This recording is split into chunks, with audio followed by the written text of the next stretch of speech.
Hello, my name is Marlon Pragnell, and I'm Vice President of Research and Science of the American Diabetes Association. I'd like to welcome you to another Spotlight the Science, where we get to meet some of our amazing investigators funded by the American Diabetes Association.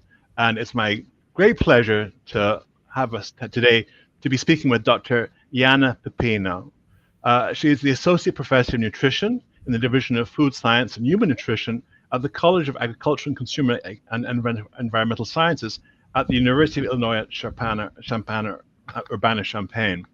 And her overall research goal is to establish a program that integrates the analysis of taste perception with nutrient metabolism and the impact of dietary choices on health and disease in people. It's such a pleasure to have you, Dr. Pepino. Well, thank you. Really, the pleasure is mine. Thank you, Marlon, for this opportunity. I am excited to be here, and I'm very thankful also to ADA for all the support for our research. Thank you. Could you tell us a bit? I mean, the taste, the area that we work on is so interesting. Can you give us an idea of what you do and your research?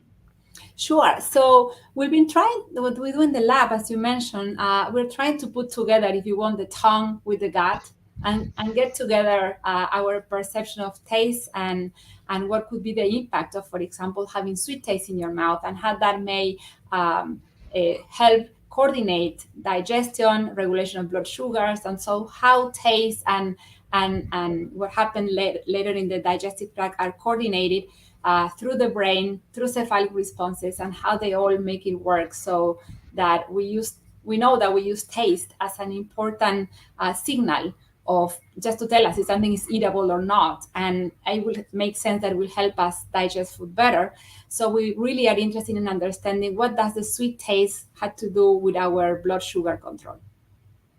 Yeah. So then I know that even if you give even a child something sweet, they love it. They go for it. And so clearly there's some driving force that makes people want to have sweet things. And I know some of the research that you've done is, looking at sweetness in the context of non-nutritive sweetness. So like we have sodas, you have regular sodas that are full of sugar and regular other sodas that don't have sugar in them.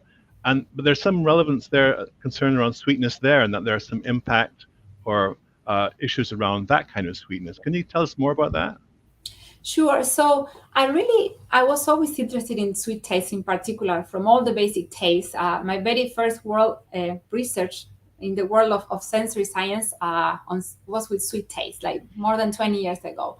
And sweet taste is so fantastic and interesting because it is something, as you mentioned, we're hardwired to be attracted since we're born. So you don't need learning about it. You're born with that basic setup that you are going to be attracted to sweet taste. And it's our most ancient reward. And so it makes a lot of sense that it has a lot of biology behind why we go for sweet taste. Sweet taste makes us feel good. There is a release of feel-good chemicals. In babies, sweet taste can be a good painkiller. And so those were some of the first steps that I have with sweet taste. But one of the things that it really made me think very deeply about what could happen with low-calorie sweeteners was like 10 years ago when we started learning, or a little more than 10 years now, that the sweet taste receptors, which are those things that we have in the tongue, those proteins that allow us to detect when something is sweet. And we know that they work equally well for sugars as for low-calorie sweeteners that we get them, that they are not expressed just in your mouth for sweet taste, but they are also expressed in many other tissues in the body, including in the intestine, and they are helping the absorption of glucose, coordinated glucose in the pancreas, and they are coordinating the release of insulin. So these sweet taste receptors are responding for both sugars and sugar replacers as long as they taste sweet. And so the question that we had is like, okay, so what's going on when we consume low-calorie sweeteners, in particular people who consume a lot of them, and how they can have any role, if at all, in regulating blood sugars. So we move from calories. It's not just a matter of sugars having calories or non-calories. Is what happens when something that it tastes sweet to the tongue also is consumed, and can they have any other effects down the road that it may interfere with our blood sugar control? And this kind of was a aha moment, because we are been reading this paradoxical data in the many studies showing that the heavy consumption of low-calorie sweeteners was kind of associated with the very same diseases than the heavy consumption like of added sugars.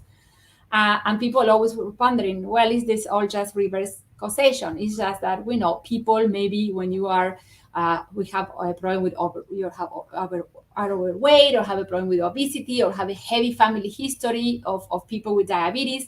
So maybe you move into the low-calorie sweeteners trying to prevent what could happen if you continue consuming sugar. So you may replace sugars with low-calorie sweeteners.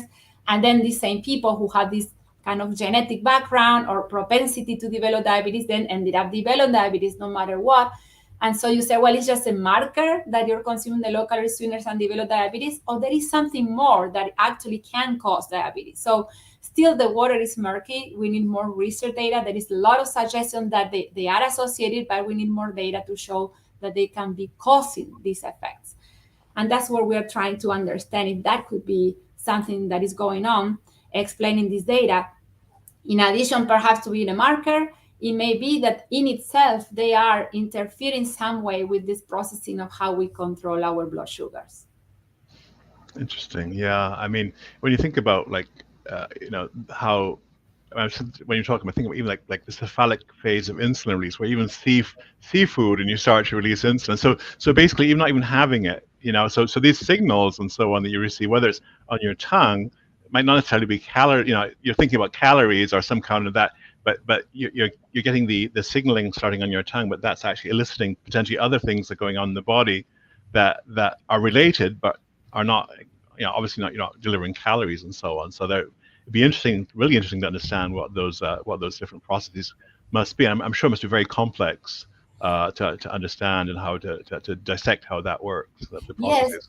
and it is complex. What make it even more complex is that I think that's why we're getting into the era of personalized medicine. Is that no person is average person. Like we are all individuals, and we also have our own trajectory, not only on maybe the type of receptors you have and how sensitive you may be to sugar or not, or and then how do you learn about it and how many experiences you have with that, and how do you coordinate how your brain now is putting together signals with consequences. And we are going to be different on that, and then you cannot generalize. So sometimes what we see in people with obesity are not exactly the same responses we found in people of normal weight. So the same hypothesis that you do a study and you ask the question is, are some of the low calorie sweeteners associated with changes in how you regulate blood sugar? You may find differences if you study people of normal weight or study people with obesity. You may find differences maybe in depending on the type of low calorie sweetener that you use, because although they all taste sweet, they all have very different chemical structures and they have different fate once you consume them. And so it is making all complicated to come up with a very simple message. Yet there is data suggesting that heavy consumption of them really, if you follow people for long periods of time over like about 2 years, there is an increase in the risk to develop type 2 Wow. diabetes, even when you correct for obesity. And so there is data suggesting that we need to do more research and understand what's going on. Interesting. I mean, as you mentioned, like obese or people with diabetes, there may be different signaling pathways. And I know you've done some work on gastric bypass as well, apparently, and how the effects of taste there. So that's another kind of change that's happening in the body and so on. Can you tell us a bit more about that area? Well, that is fascinating too. So we are studying in the lab people who undergo these surgeries for the treatment of obesity. In particularly our days, the most common are the sleeve gastrectomy, when they cut like 2/3 of the stomach and make it like a sleeve, like a banana shape. Another one is the gastric bypass, where not only they cut the stomach, but also they reroute the intestines. So there is also discovering a fantastic model to understand our physiology, because apparently a lot of things were happening in the duodenum, in that part of the GI that now is being bypassed. It seems that there were some important glucose sensors and different receptors that were somehow playing a role in blood sugar control. So now these surgeries that were originally kind of posted as the best treatment for obesity, now they're becoming also the best treatment for diabetes. And so a lot of physiology, fascinating findings happen with this model of surgery. And we were really fascinated to study this population because spontaneously when people have this surgery, they will go in the doctor or to the dietitian and says, I changed what I like to eat. And now I don't like sweets as much. And they tend to consume more fruits and vegetables and less sweets and candies. Like, what nutritionists would love to hear from their patients. They're coming now just after having this surgery with not a lot of work. And so we're trying to understand why they changed this, the liking for sweetness as much, and to understand maybe for how long that is happening, because perhaps only happens the first couple of years after surgery, and then after that they start uh, liking it again, getting back the sweet tooth. So we're trying to understand what's going on there. But I always wonder. On one hand, of course, you have that you are changing the anatomy, the physiology on that intestine, and the important processes that happen there that regulate blood sugar that we are learning as we speak, right? Because these are all new things that happen. Trying to understand what are the independent effects of. We know if you lose weight, your metabolism becomes more fitted. Makes sense that you will be much better off for your diabetes if you lose a ton of weight. But people are starting to say, well, but in addition to losing weight, maybe there are other effects, because now you change all this part of the intestine where we have all these sweet taste receptors that I mentioned, and that they are also helping regulate glucose. Now those are now out of the picture. But then after a couple of years, maybe the intestines start looking a lot like the duodenum after we adapt to things. So it is fascinating to see what happened. But one thing that I wonder is, well, it could also be a good treatment for diabetes, not only because of those effects on the physiology that change how much they're regulating glucose, but it is interesting that these people lose their attraction for sweetness, or at least what we see for sure is that they like it a little bit. They would have for a couple of minutes something sweet, and immediately they said, I had enough, I don't want it. So it's really helping them regulate how much sugars or how much sweetness they get in their diet. And it made me wonder, what is the impact of also helping your behaviorally not to be so attracting to sweetness if you now are switching your liking, and it's helping you regulate what we know in diabetes is so important, our nutrition therapy, that you need to regulate how much carbs and how much sugars you are consuming. So this surgery is helping them do that. Interesting. So so by changing, rearranging, or modifying the signals from the gut, for example, whether it be endocrine signals or neural signals or whatever, but so basically, when a person takes something sweet, there's not this feedback to want to kind of continue to eat more sweetness and so on. There's something that's changed where they now say, oh no, I don't want this sweetness anymore. I don't want to have it. Is there? I mean, I think that would be a kind of the holy grail for people that are trying to lose weight and are kind of like seeing all these donuts or things that around them that are so attractive to eat. Is there any way? Are there any kind of strategies or that you can imagine in the future where you could leverage kind of this kind of uh, taste and kind Well, of aversion or somehow changes in taste perception to kind of help people reach their goals and weight goals and so? Well, one of the things that we also learned with the bariatric surgery is in trying to understand what could be some alternatives to going through the surgery, right? How could we kind of replicate a little bit of what is the changes in the physiology that happen with the surgery? Can we do it with a knifeless treatment without the surgery? And there are many things that are changed, and there is a lot of redundancy in the system, and there are many things that are maybe in synergy and happening at the same time. So it's difficult to pinpoint and say, oh, is this because of this one thing? So there is more than one thing for sure. But one thing that we know that it is so important, and as you are aware of, everybody in the world of diabetes, is the incretins. And so what is happening with this rearrangement of the gastric system is that now nutrients reach areas of the intestine much sooner, much faster. The gastric emptying is also much faster. And so now there is an amplification of the incretin response. And we know that when there is an amplification of the incretin response, it will affect satiety. You reach satiety sooner, so you will eat less. And also, in particularly for sweet tasting things, right? And in particular for things with some little sugar, there is a release of GLP-1, and then that it will kind of help you like to understand when you had enough. And that explains why the drugs that are given now that are originated really from the world of diabetes first to further control sugars. Anything related with the GLP-1 agonist are helping people lose weight, and now they are in higher doses being used for treating the treatment of obesity. And so they are helping regulate sugar consumption, but also appetite, food consumption. So we reach satiety sooner when we have a higher concentration of these incretins. That's yeah. I mean, I think there's so much excitement around incretins now, and the obviously for glucose control, improving glucose control, but also for obesity. I mean, we've seen some amazing advances recently.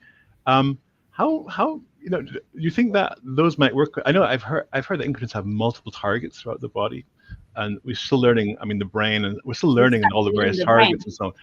You think taste might also be a target, or is that something where you just get taste, but somehow downstream it's a modulated result of those signals, or is it anything at the level of the tongue or taste receptors or so? Well, yes, there are also GLP-1. We have receptors in the taste cells, so very much in the regulation on your taste bud, where we have the different type of cells with the receptors that are being sensed in the different basic taste. We have receptors also for GLP-1, and Wow. like a lot of um, a lot of the hormones and things that you study in how they were known in the past for regulating metabolism, and they were involved in digestion. If you study close enough in the tongue, you also find them that they are in the taste cells, and leptin is also regulating taste perception. So it makes sense if you think on even the origin of all these tissues and biology, right? That is a continuum, what happened in the tongue and what happened later in the digestive tract. And so first it was a first novelty was like, wow, these receptors are not solely in the tongue, they're also in the intestine and in the pancreas and so on.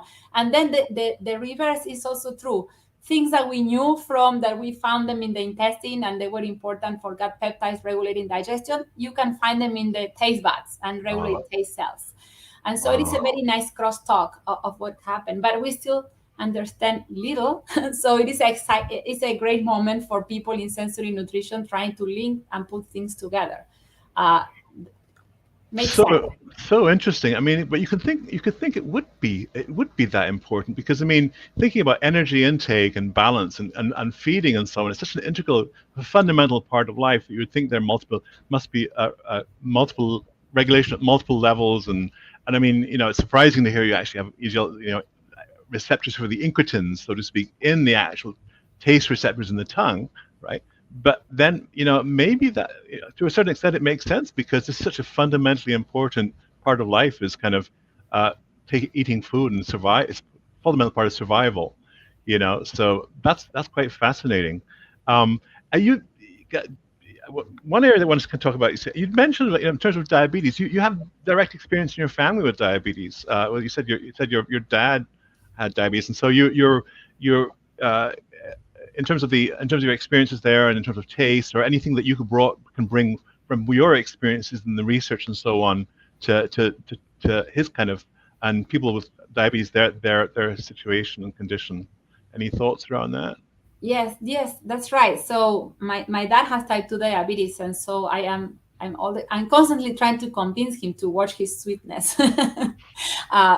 So I know it's like at the beginning, he will have his espresso and he will add half an envelope of the low calorie sweetener, and now 20 years later, he is adding like one or two. And this sometimes he inspires some of our research because I start thinking like, are we getting more adapted? Like, if you overstimulate, I know they don't have calories, but if you're getting more and more of the sweetness, do you get adapted much faster, much quicker? And so maybe you're also feeling that you always need more of the low calorie sweetener to sweeten your diet because these heavily intense sweeteners activate with much more affinity the sweet taste receptor. And it makes us wonder, what happened with the perception of sweetness when you're like a hardcore heavy user. And that's some of the other things we're doing. Um, so it is just fascinating what's going on. And one thing didn't come out in our talk, but I wanted to mention is that when I studied these studies, I was following the guidance that the tongue, if you really put equal amount of sweetness, you cannot easily distinguish, for example, sucralose from sugar. It is difficult at certain levels of concentration. They taste sweet for you the same. However, it was interesting that if you put the person in an MRI and you look at the brain very quickly will know if you had the sweetness with calories or without calories. Oh, wow. So the tongue is easy to trick, but what we learned in the last few years, in the research from the Bohorquez lab, is that there are in the gut there are not only receptors for the sweet taste, but also they learned that there are some cells in the gut that behave a lot like a neuron. And so it's not like we thought before that the communication between the gut and the brain will take minutes, like 20 minutes for the hormones to go through the blood to tell something to the brain that was there. Now we know that in milliseconds, what is in your stomach, now your brain knows. And these cells that look like a lot like neurons, they have connections that in milliseconds will connect with the brain. They express sweet taste receptors. And they get different signal cascades when the sweet taste receptor is activated by a low-calorie sweeteners and when it's activated by real sugars. And so it's like that's how the brain was able to pick, even when your tongue may not be able to tell you and you think that you're just tasting sweet and you don't know which one it is. In milliseconds, once it hits the stomach, in milliseconds, the brain will know. When you swallow, it will know if it had the calories or not. So it makes our story even more complicated to understand what are the consequences of consuming. Like one thing is when you have it in your mouth and what you think it is. Once you swallow, the gut is much faster to detect what's going on and inform the brain. And we want to understand what happens when you use it a lot and you're heavily using it. When you mix it, what is synergy can happen if you just have pure low-calorie sweeteners, or what happens if you mix it up with some sugar, which is more likely the case. And so a lot to do, a lot to learn. It's absolutely fascinating. I mean, I think it's a great frontier to understand. I mean, we're seeing now, obviously, the brain, the taste, the whole central nervous system and the gut, the interactions, the signaling, the hormonal signals, the neural signals, and so on. That's fascinating, and the potentially the answers there to treating obesity, improving glucose control and diabetes prevention as well, behavior change. All of these things seem to be like real. We'll learn more and more of these as the research unfolds. And we haven't. Oh, sorry. No, please go ahead. We haven't even mentioned the microbiome, which also has its own thing, right? And it's testing and regulating things and secreting their own metabolites that would affect our biology and connect with our brain too. So we have a very complicated ecosystem. And so when you overlap it with the individual differences, it makes it very difficult to make a clear, easy picture for everybody. Yeah. So more and more we'll have to understand how I think personalized nutrition and what maybe the very best diet for you may not be the very best diet for me, but we all will agree, I think, that something that happened only in the last perhaps couple of 100 years, 200 years, is that this insane amount of added sugars that we have in our diet, right? It was very luxurious and a treat of who knows, before the 200 years ago. Now it's everywhere. So we're asking people to consume less than 30 grams of added sugars. And we are failing miserably. People on average are like consuming 80 grams of added sugar. So we definitely need to do something with this. That is something that we can generalize to everyone. Yeah. No, I think we absolutely critical to have better nutritional approaches, better diets and lifestyle. But also too, just you mentioned that there's a whole fascinating area from microbiome through gut, through taste, through the brain interaction with the gut. Fascinating area, and I'm sure lots of discoveries in the future there will help guide us towards better glucose control, prevention and treatment of obesity, and also of diabetes. Mm-hmm. So I know we're running out of time, but I just want to thank you. This has been such an interesting chat, and it's so much to learn and so much to research to move forward with. Well, thank you, Marlon, again for the opportunity. I'm really excited and happy and honored to be here. And I would be happy to offline answer emails or talk some more in some other time. Thank you for the support for ADA, and thank you for letting us trying to understand more about all these fascinating connections. Thank you so much. Good. Take care.